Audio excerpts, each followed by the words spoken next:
Olá pessoal, tudo bem?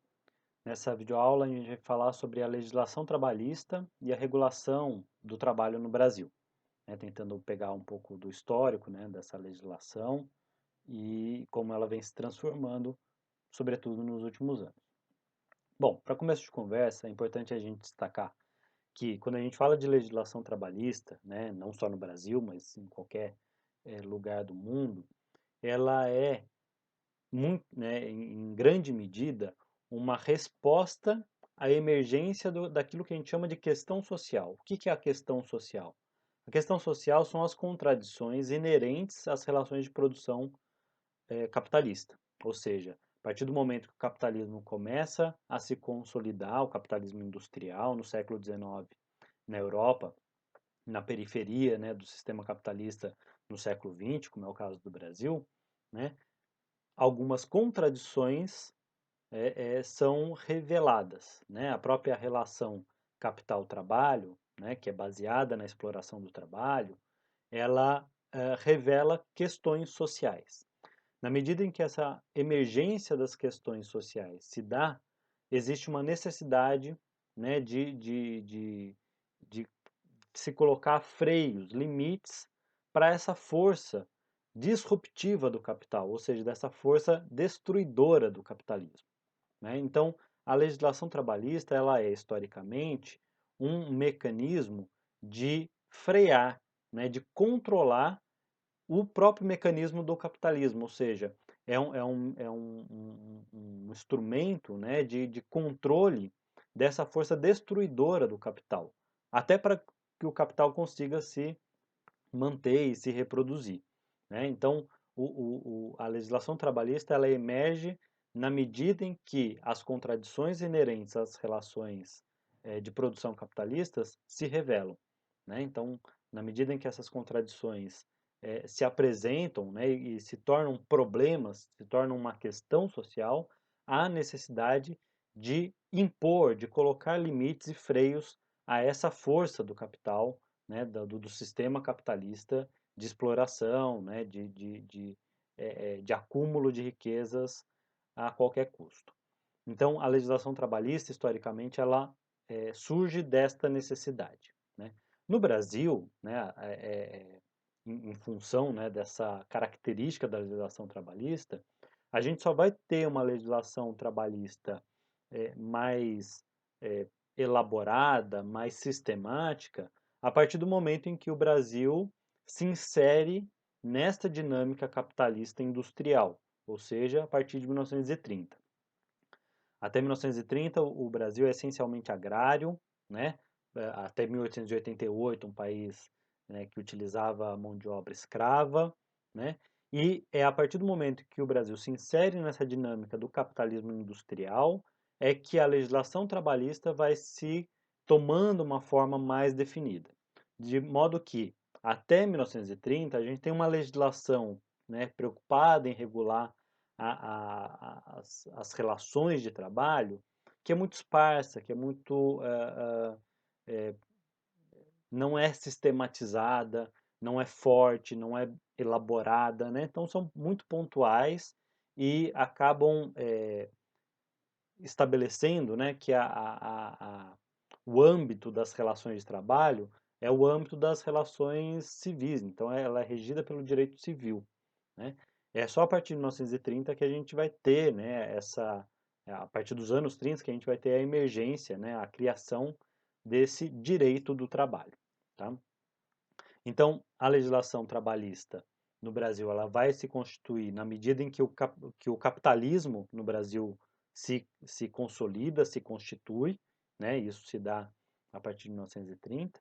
E uma característica, né, fundamental do mercado de trabalho no Brasil, né, ainda nesse período de consolidação, né, do capitalismo, é um mercado de trabalho que ele é constituído de forma absolutamente assimétrica. A gente não pode esquecer que o Brasil viveu por 300 anos sob um regime de escravidão, ou seja, né, o princípio da formação do mercado de trabalho no Brasil é o princípio da escravidão, ou seja, ele é fundamentado na relação senhor-escravo, que é extremamente assimétrica, tá certo? Então, o mercado de trabalho no Brasil ele já se constitui de forma absurdamente assimétrica por, por essa herança escravista, né? Essa herança maldita que estrutura as relações de trabalho no Brasil, certo? Isso vai ter, claro, que implicações muito fortes na questão racial, na dimensão de raça dentro do mercado de trabalho, mas de uma forma geral, mais ampla, ela é estruturante do mercado de trabalho, certo?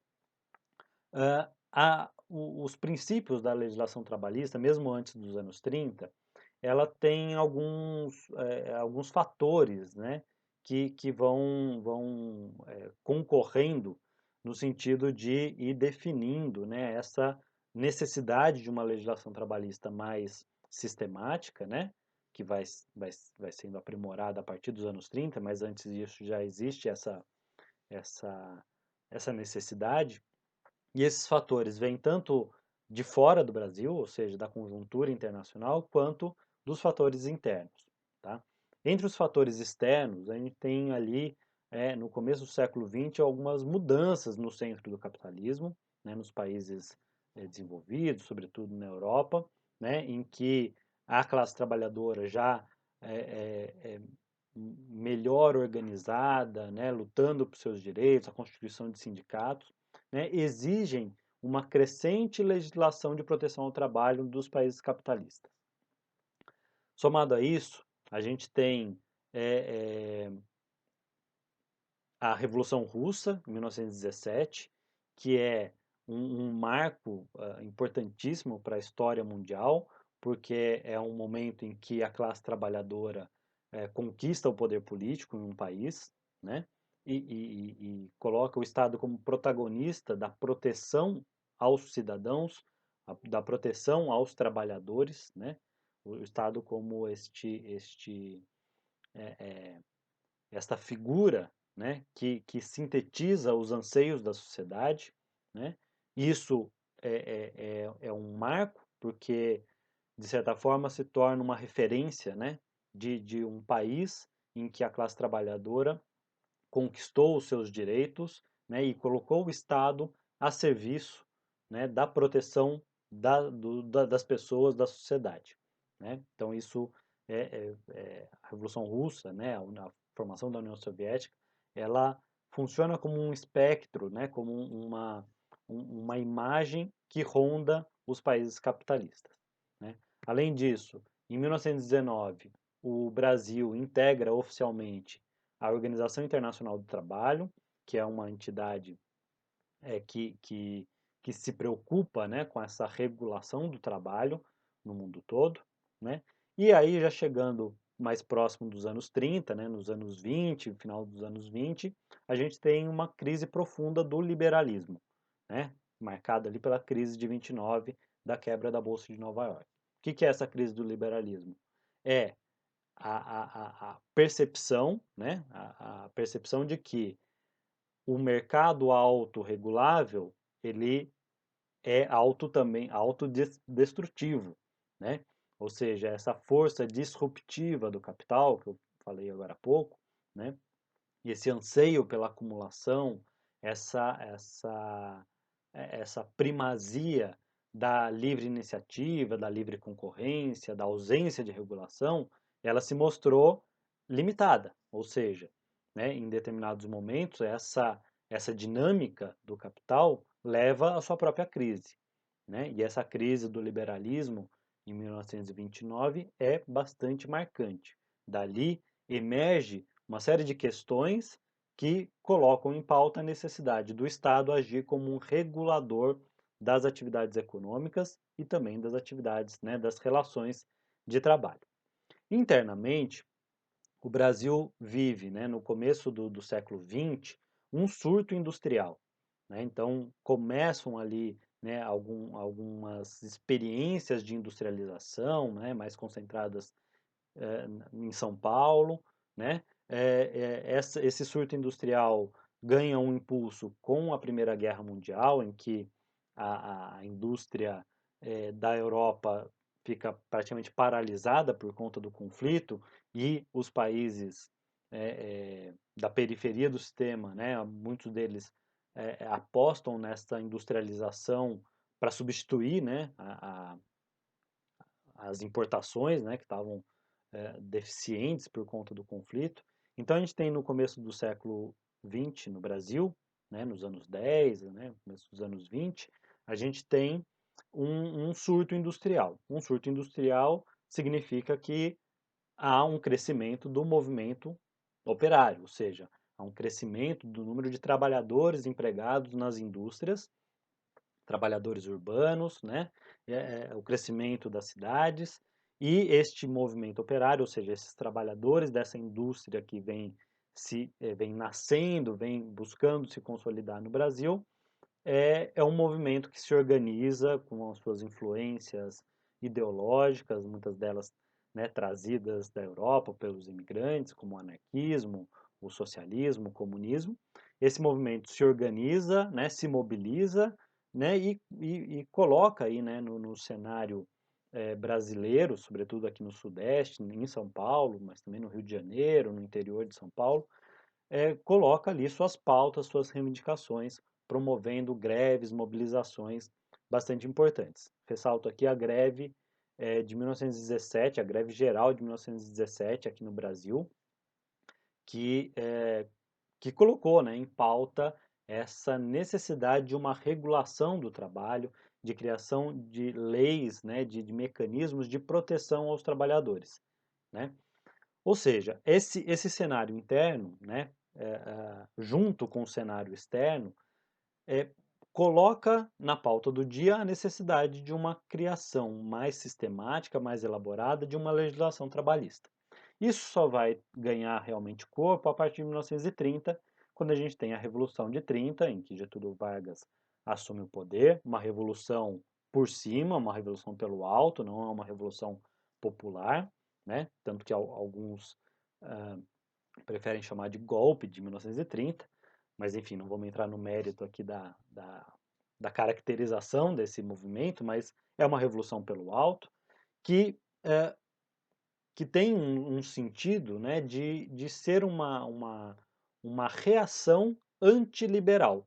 Ou seja, o liberalismo já se mostrou limitado nos países centrais do capitalismo, e aqui no Brasil há um movimento de reagir, né, ao liberalismo característico do sistema capitalista. Ou seja, aqui se colocou a necessidade do Estado agir como um protagonista do desenvolvimento econômico, do desenvolvimento social, né, e de regulador dos conflitos, né, buscando sempre minimizar esses conflitos, né. A Revolução de 30, né, Getúlio Vargas, tem uma forte influência positivista, né, os positivistas, filósofos, né, que uma corrente filosófica muito importante no século XIX, que estabelecia a necessidade da ordem, a ordem social para o progresso, para o desenvolvimento, né, inclusive o lema da nossa bandeira. É a, a necessidade de ordem, né, de integrar, né, na ideia de nação, de país, né, na ideia de Estado, integrar os conflitos, integrar os grupos, tanto, né, a burguesia quanto o proletariado. Tudo isso para promover a ordem, minimizando os conflitos que podem surgir dessa relação entre burguesia e proletariado.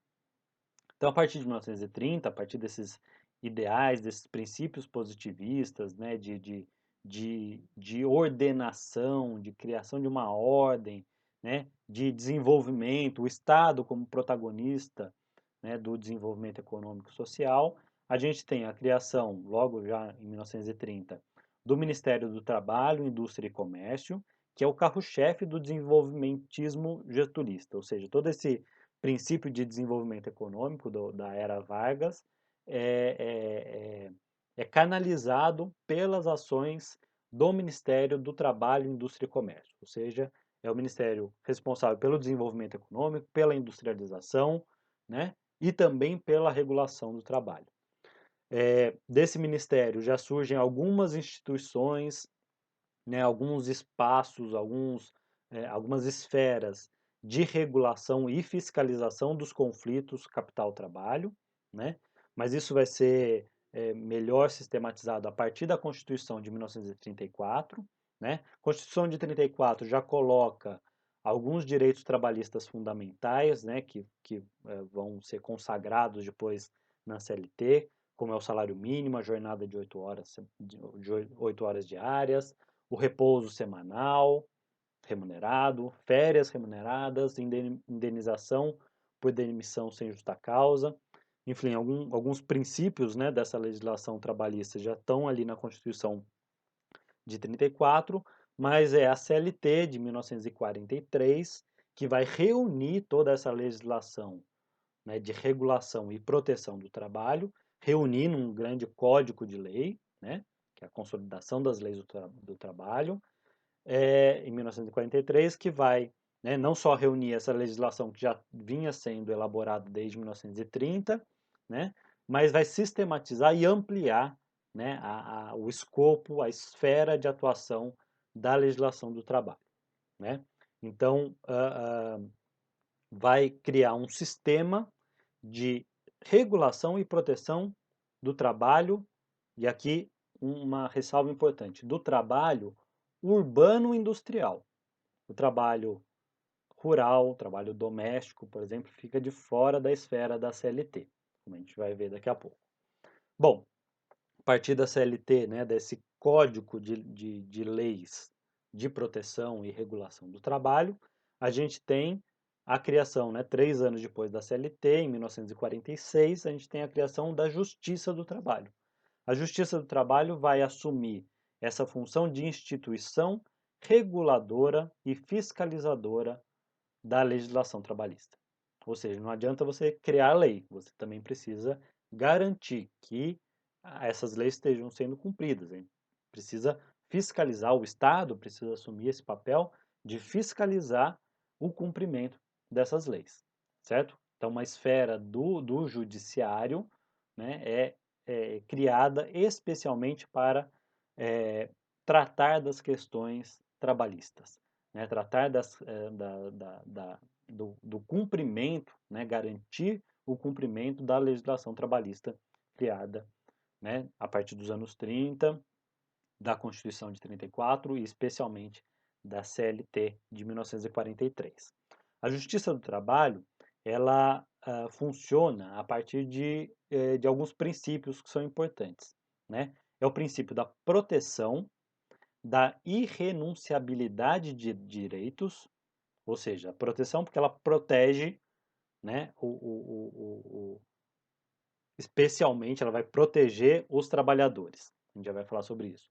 Irrenunciabilidade de direitos, ou seja, os trabalhadores não têm a possibilidade de abrir mão dos direitos. Os direitos são consolidados, né, e são irrenunciáveis. E o princípio de contrariedade à autonomia das vontades. A autonomia das vontades é algo muito característico do liberalismo, ou seja, vontade individual, a liberdade individual, a autonomia dos indivíduos. A justiça do trabalho vai operar num princípio que se contrapõe a essa autonomia das vontades. E isso, né, junto com a irrenunciabilidade dos direitos e desse princípio da proteção ao trabalhador,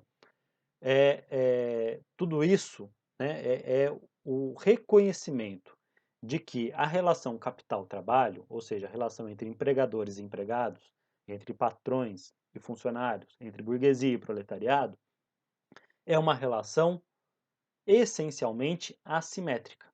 Por isso a necessidade de proteger o trabalhador, proteger de uma relação que é assimétrica, né? Por isso que o trabalhador não pode renunciar aos seus direitos, porque ele já é prejudicado pela própria natureza da relação capital-trabalho. Por isso que esses direitos que ele adquiriu, ele não pode abrir mão, porque senão ele vai aprofundar ainda mais as desigualdades, as assimetrias da relação capital-trabalho.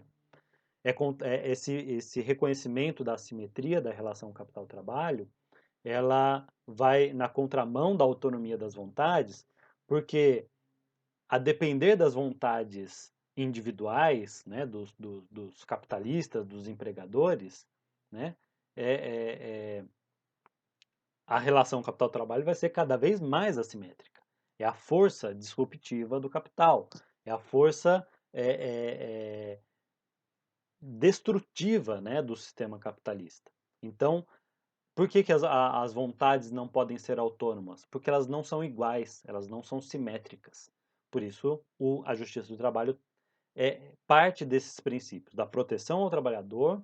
Esse trabalhador, né, a classe trabalhadora, não pode renunciar a esses direitos conquistados, e as vontades não são iguais e, portanto, elas não podem ser autônomas. Elas precisam ser reguladas por uma força, né, por um elemento, né, do Estado que vai garantir essa proteção. Essa legislação trabalhista, ela dura, né, aí passa pelos anos 50, os anos 60, anos 70, com ditadura e com tudo, né, tem ali alguns impactos, né, dessas mudanças na política, né, especialmente período ditatorial, mas de forma geral a gente não tem grandes mudanças na legislação trabalhista, né, até os anos 90. Em 1988, com o processo de redemocratização, né, e a Constituição de 88, a gente tem a incorporação e a ampliação dos princípios da CLT, da Justiça do Trabalho, na Constituição, ou seja, a Constituição absorve os princípios da legislação trabalhista, da CLT, né, absorve e amplia os princípios que regem essa legislação e a justiça do trabalho, né? Ah, amplia em que sentido? Porque os direitos do trabalho, né, eles são elevados à categoria de direitos sociais fundamentais, assim como educação, saúde, segurança. Então, a Constituição de 88 ela fortalece ainda mais essa legislação que regula e protege as relações de trabalho, protege os trabalhadores dentro dessa relação capital-trabalho. Nos anos 90, com a forte onda neoliberal que assola aí os países da periferia do capitalismo, especialmente o Brasil, a América Latina, a gente começa a ver um processo de alteração da legislação trabalhista, mas são alterações pontuais, né? São até superficiais em certa medida. De modo que nos anos 90, nos anos 2000, né, a gente tem, apesar dessas alterações pontuais na legislação trabalhista, a gente não tem uma alteração do sistema de regulação do trabalho. Ou seja, o sistema que regula o trabalho é ainda aquele é, é, marcado, né, nos anos 30, 40, que está presente na CLT. A CLT é o grande mecanismo de regulação do trabalho. É esse sistema sólido, fechado, né, articulado com a Justiça do Trabalho, que regula as atividades e a relação de trabalho no Brasil, tá certo? Um outro ponto importante da Constituição Federal de 88, né, é que ela incorpora também na legislação trabalhista os trabalhadores rurais e os trabalhadores domésticos, que lá na CLT de 1943 não estavam protegidos por essa legislação. A Constituição Federal amplia, portanto, essa proteção da CLT aos trabalhadores rurais e aos trabalhadores domésticos, né?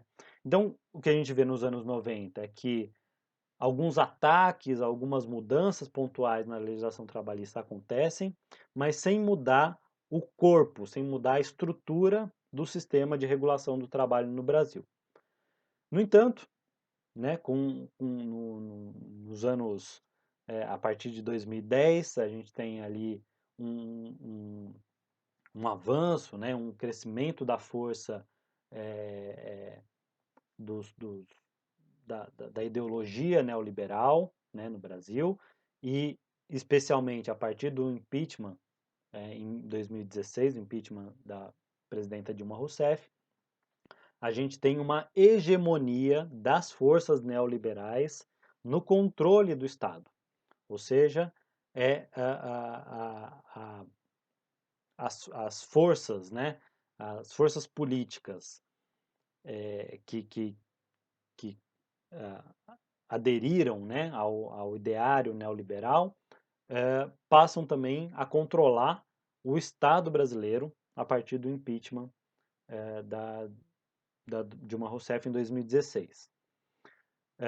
Isso é muito marcante na legislação trabalhista porque uma das primeiras iniciativas, né, dessas forças políticas, né, que corroboram, né, a ideologia neoliberal, né, no Estado brasileiro, uma das primeiras iniciativas é justamente a proposição da reforma trabalhista, que foi aprovada em 2017. E essa reforma trabalhista, ela marca, né, a hegemonia absoluta da livre iniciativa. Ou seja, se a legislação trabalhista brasileira, né, lá desde os anos 30, tentava colocar limites à livre iniciativa, né, a reforma trabalhista inverte. Inverte e coloca a livre iniciativa como algo absoluto, né, algo que não precisa ser controlado.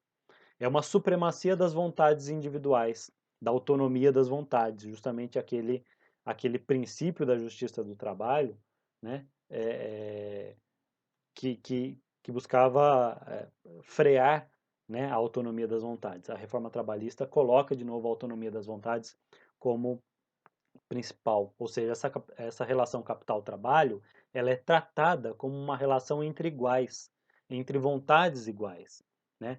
Desaparece, né, ou vai desaparecendo, vai se enfraquecendo cada vez mais na legislação trabalhista brasileira, a partir da reforma trabalhista, a ideia de que a relação capital-trabalho é uma relação assimétrica, né? Ela é tratada como uma relação entre iguais, né? Por isso que a reforma trabalhista vai colocar, por exemplo, né, a possibilidade de negociações individuais prevalecerem sobre negociações coletivas, né? O negociado prevalece sobre o legislado, ou seja, a negociação entre patrão e empregado pode prevalecer sobre a lei, né? Só que essa negociação não é uma negociação entre iguais, mas a partir da reforma trabalhista, a gente tem um tratamento dessa relação como uma relação entre iguais. Essa reforma trabalhista, ela coloca, então, um novo sistema de regulação do trabalho, né? Destruindo aquele sistema antigo, né, da CLT, né, e formando um novo sistema de regulação do trabalho que é baseado na fragilização das entidades de classe, das entidades sindicais, né? Os sindicatos têm cada vez menos poder de negociação, de imposição de pautas, de necessidades, né? De garantias de direitos. Uma fragilização da justiça do trabalho, ou seja, essa instituição reguladora e fiscalizadora das relações de trabalho também é enfraquecida pela reforma trabalhista. E, sobretudo, a reforma trabalhista, ela regulamenta as formas atípicas de trabalho. O que a gente chama de formas atípicas? Né? Aquelas relações de trabalho que não estão previstas, né, que não estavam previstas na legislação, como a terceirização, o trabalho por conta própria, o trabalho em tempo parcial, o trabalho intermitente, né? Tudo isso que era visto como algo, uma exceção à regra, né, da legislação trabalhista, é incorporado na legislação, né, regulamentado, se tornando cada vez mais normais. Né? Então, o que a gente vê com essa regulamentação das formas atípicas de trabalho é uma normalização das situações, das relações precárias de trabalho. Então, a reforma trabalhista ela é um marco na legislação trabalhista brasileira porque ela implode todos aqueles princípios e todas aquelas premissas colocadas pela CLT lá desde os anos 30, 40. Né? Ou seja, o princípio fundamental, né, de que as relações de trabalho, a relação capital-trabalho são relações assimétricas, elas vão se diluindo dentro dessa reforma trabalhista, ou seja, a, a, a, o que se coloca é uma compreensão de relações entre iguais, né? O empregador e o empregado, ou o prestador de serviço e aquele que está tomando o serviço prestado, eles são tratados como iguais, né? Eles são tratados como equivalentes, né? E isso sabemos que não é verdade, sabemos que isso é um artifício, né, legal para tornar as relações de trabalho cada vez mais precárias, rebaixando cada vez mais o valor da força de trabalho. Redução do valor da força de trabalho significa a ampliação, né, a maximização dos ganhos de exploração, né, a maximização do tempo de trabalho não remunerado, ampliação da mais-valia. Então, esse é um panorama, né, rápido da legislação trabalhista brasileira, né, tentando né, uma cronologia, né, claro que não muito detalhada, mas para a gente perceber o processo de consolidação das leis do trabalho, ou seja, a consolidação desse sistema de regulação do trabalho no Brasil e o seu definhamento, né, a sua destruição a partir da reforma trabalhista de 2017. É isso, espero que tenham gostado. Qualquer dúvida me procurem e um grande abraço.